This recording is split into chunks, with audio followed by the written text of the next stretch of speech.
C of Azov असल में Ukraine और रशिया के बीच में तो है, लेकिन रूस ने इस पूरे पर कब्जा अब तक बनाकर रखा था।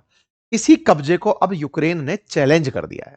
चैलेंज कर दिया ऐसे मतलब उसने पूरे समुद्र में हमले नहीं किए, उसने स्ट्रेट ऑफ कर्च पर हमले किए हैं। बीते 9 दिनों में 116 जहाजों को निशाना बनाया है। रशिया की तरफ से खबरें बाहर आती नहीं, लेकिन बाजार बिगड़ चुका है। यह कितनी खास जगह है आप कहेंगे, रूस तो इतना बड़ा क्षेत्र रखता है, उसके लिए सी ऑफ अजोव कैसे मायने रखेगा? पूरे रूस का 25% ट्रेड केवल इतने से समुद्र से होकर गुजरता है। 25% ट्रेड। और एक फैक्ट देता हूं, रूस वर्ल्ड को टोटल 25% अनाज पूर्ति करता है। यानी दुनिया को खाद्यान्न अगर चाहिए, गेहूं अगर चाहिए, तो उसमें मेजर कंट्रीब्यूटर रूस है। और उसके बाद में यूक्रेन, जो कि यूरोप के लिए अनाज का कटोरा है, उसके लिए भी यह समुद्र बहुत जरूरी है। अर्थात दुनिया भर के अनाज का सप्लाई कहीं ना कहीं इस जगह पर टिका होता है। अब इस जगह को क्या हुआ है, इस जगह को ही निशाना बनाना शुरू कर दिया है। मतलब ये एक तरह से वो जगह बन गई जहां से रूस का 25% ट्रेड बाधित कर दिया। ऑलरेडी ऐसी स्थितियां बनी हुई थी जब ये रिफाइनरीज को हिट कर रहे थे, अब इन्होंने ट्रेड रूट को हिट कर दिया। इसीलिए इंटरनेशनल मीडिया ने इसे हॉर्मुज जैसा संकट नाम दिया है। किसके लिए? क्या केवल रूस प्रभावित होगा? नहीं। अनाज असल में जो भी देश मंगाते हैं, रूस अनाज सप्लाई कर रहा है, यूक्रेन अनाज सप्लाई कर रहा है। अगर अनाज सप्लाई बाधित हुई तो पूरी दुनिया में अनाज महंगा हो जाएगा, खाद्यान्न संकट आएगा। इसीलिए यह बड़ी हेडलाइन बन जाती है, स्टेट ऑफ हॉर्मुज क्राइसिस। बिल्कुल वैसा की वैसा ही क्राइसिस बन गया है। क्या रूस चुप बैठा? नहीं, इन्होंने भी बदले लेने के लिए रूस के ओडेसा नामक एक पोर्ट पर हमला किया है। उस हमले से वहां से ट्रांसपोर्टेशन बाधित हो गया। इसके अलावा आज एक और जानकारी पर जिक्र करेंगे, और वो ये कि जेलेंस्की ने हाल ही में अपने डिफेंस मिनिस्टर को हटा दिया है।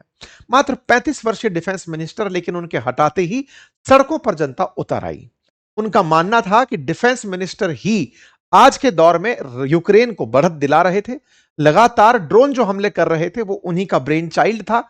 यूक्रेन में इस समय उनकी गजब फैन फॉलोइंग है। जेलेंस्की उनसे जलते जलते हैं, चिढ़ते हैं कि कहीं ये फेस पसंदीदा फेस ना बन जाए, बोले उसको हटा दिया गया। तो सबसे पहले अब मैं आपको लोकेशंस के साथ इस बात को समझाते हुए मैप पर लेकर चलता हूं। दुनिया आपके सामने कुछ इस तरह से ग्लोब पर दिखाई देती है। क्योंकि मैंने इसको भारत पर फोकस किया हुआ है, तो आप इसे इस तरह से देख सकते हैं। विश्व को समझने के लिए थोड़ा सा मैं आपको पर्सपेक्टिव दे देता हूं। भारत से यदि आपको, मैं दोनों ही मैप के माध्यम से समझाने का प्रयास करता हूं एक बार के लिए। भारत से अगर आपको पश्चिम की तरफ जाना हो, तो आप निकलते हुए बाबे मंडल से होते हुए लाल सागर और स्वेज कैनाल से होते हुए जिस सागर में पहुंचते हैं, उसका नाम भूमध्य सागर है। भूमध्य बोले तो मेडिटेरेनियन सी। मेडिटेरेनियन सी के उत्तर में यूरोप है, दक्षिण में अफ्रीका है। इसको और आसानी से देखते हैं। आप यहां पर मेडिटेरेनियन सी में पहुंचते हैं, और मेडिटेरेनियन सी के अंदर उत्तर में यूरोप और दक्षिण में अफ्रीका है। दुनिया में कभी राज करने वाला यूरोप असल मायने में इसी समुद्र के आसपास बहुत ज्यादा प्रॉस्पेरिटी पाया है।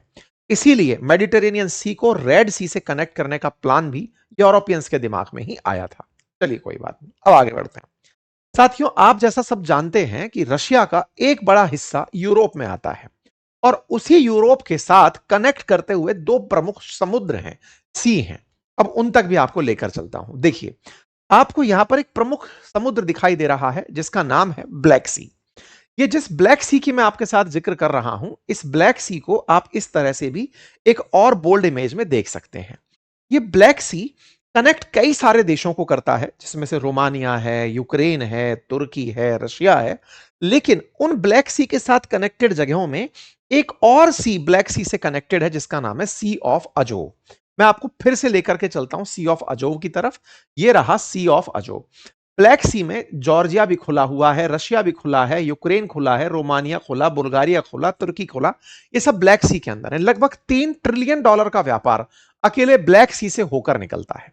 अब आप पूछेंगे ब्लैक सी मेडिटेरेनियन सी तक कैसे पहुंचता है? तो देखिए, यहां से होते हुए सी ऑफ मरमरा, यहां पर तुर्की के बीचों बीच स्थित एक जगह है जहां से बॉस्फोरस स्ट्रेट के थ्रू ब्लैक सी से सामान पहुंचता है।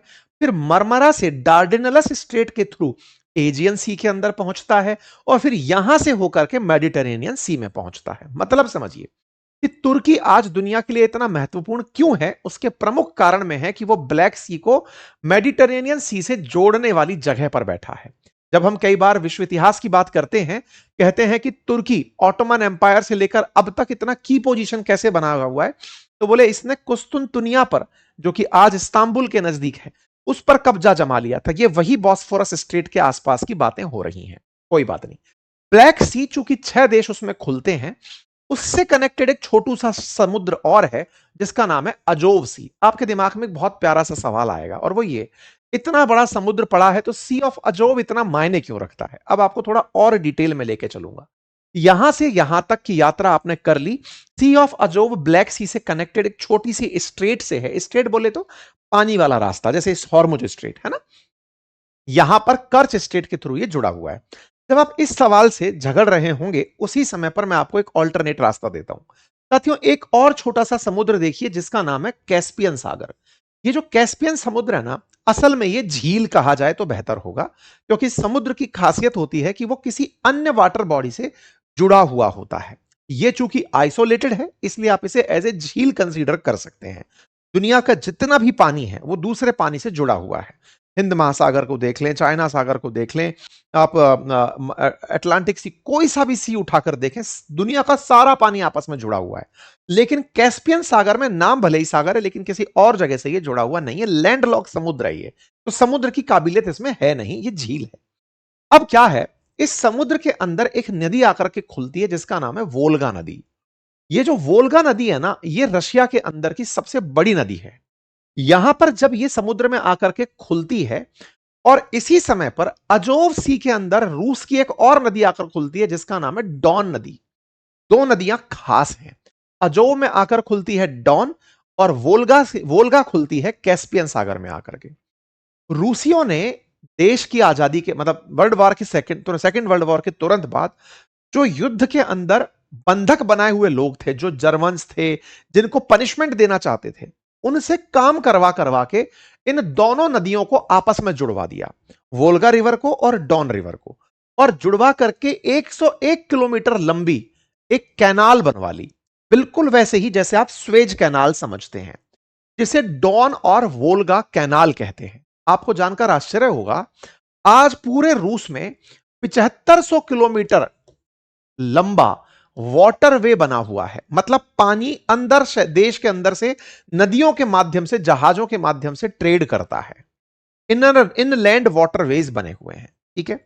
अब जो ये खास मैंने 101 किलोमीटर की आपको जगह बताई, इससे अब आपके दिमाग में एक बात पता होनी चाहिए कि चूंकि सी ऑफ अजोव जो है, यहां से डॉन रिवर में जहाज घुसता है, इस कैनाल से घुसकर वोल्गा नदी में घुसता है, और वोल्गा नदी से कैस्पियन सागर में आता है। और कैस्पियन सागर के साथ में बहुत सारे छोटे छोटे देश, जैसे अजरबैजान जुड़ा हुआ है, तुर्कमेनिस्तान जुड़ा हुआ है, कजाकिस्तान जुड़ा हुआ है, ईरान जुड़ा हुआ है। इन सारे देशों में ट्रेड होता है। मतलब समझिए, जिस ईरान को आप स्ट्रेट ऑफ हॉर्मुज से बंद करने की सोचते हैं, वो अपने लिए व्यापार का एक रास्ता इस वाले कैस्पियन सी से होते हुए, वाया रशिया होते हुए, सी ऑफ अजोव से होते हुए, ब्लैक सी के माध्यम से भी बाजार में पहुंचा देता है। अर्थात अगर आपको यह लगे कि स्टेट ऑफ हॉर्मुज बंद तो ईरान बंद हो गया, आंसर है बिल्कुल नहीं।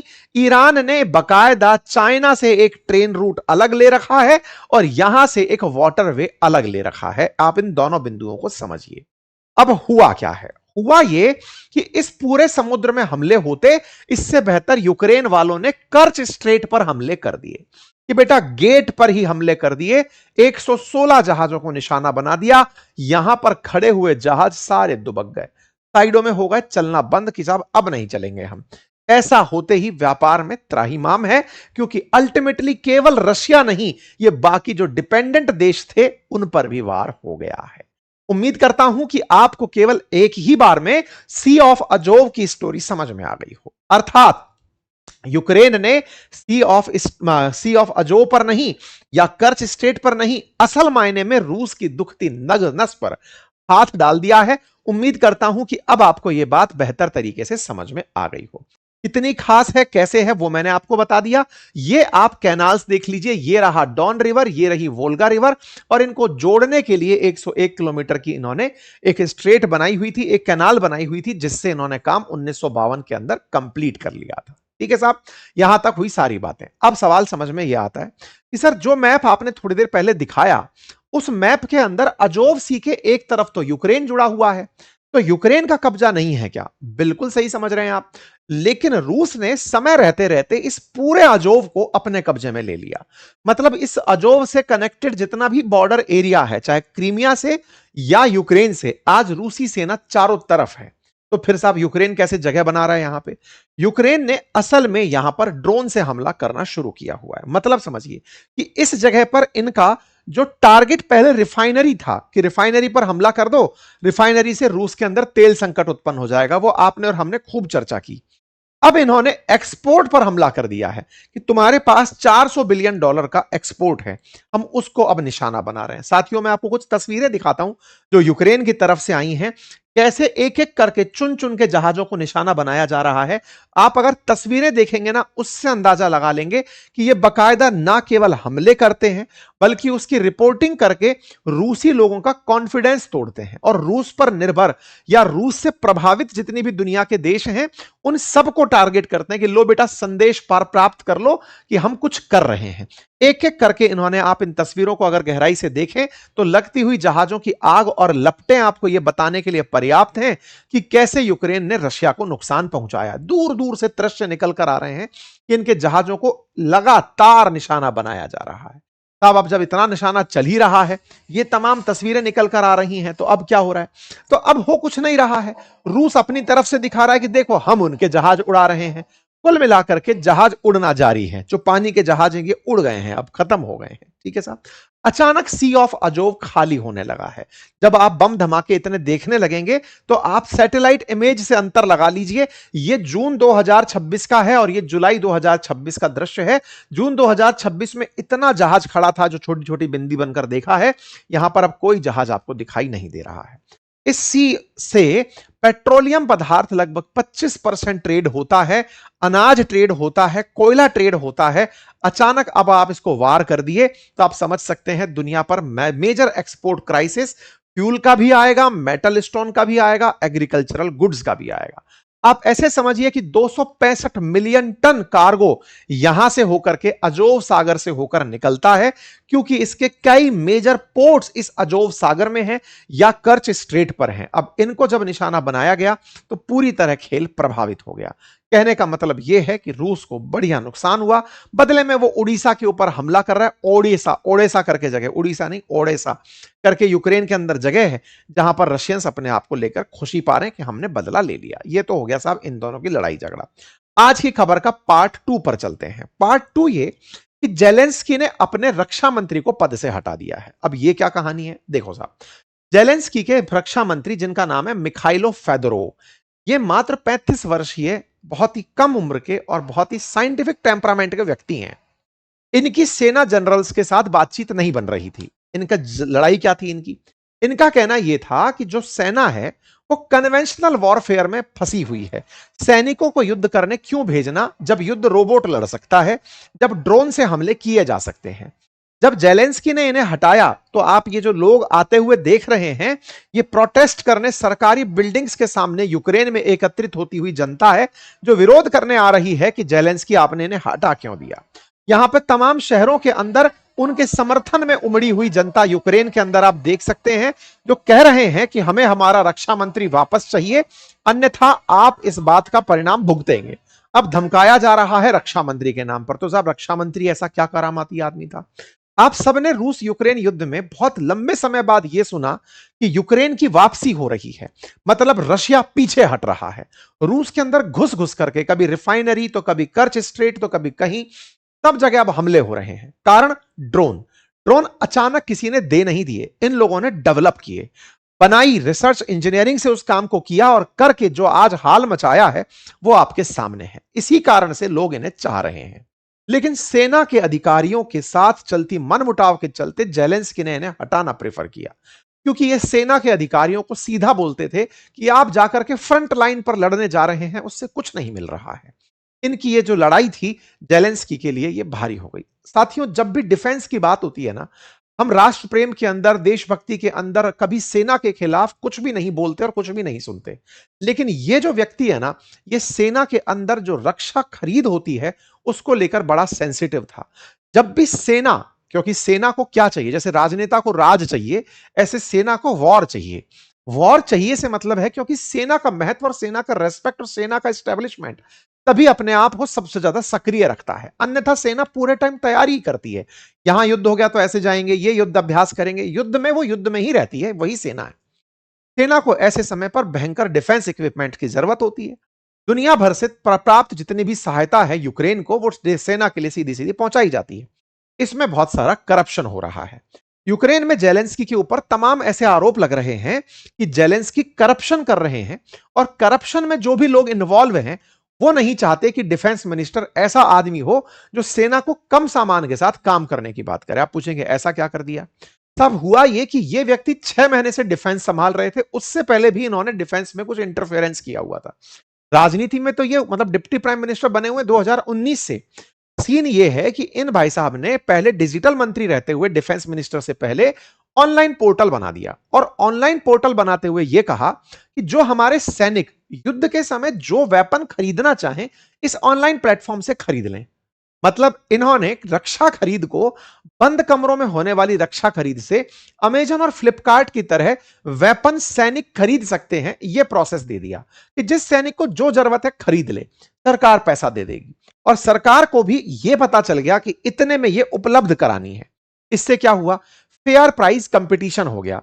जो भी कंपनी बाजार से निकलकर वहां पर मार्केट में लिस्ट करना चाहती हैं अपनी गन्स को, अपनी तमाम चीजों को, वो वहां पर करके सैनिकों का विश्वास जीत रही हैं। इससे रक्षा क्षेत्र में जुड़ी हुई बड़ी सारी रक्षा लॉबी को इनसे दिक्कत होने लगी। तो दो लोगों को बड़ी दिक्कतें हुई, मतलब यूक्रेन के जो बड़े जनरल्स हैं और जो डिफेंस लॉबी जो पैसा कमाना चाहती है उसे।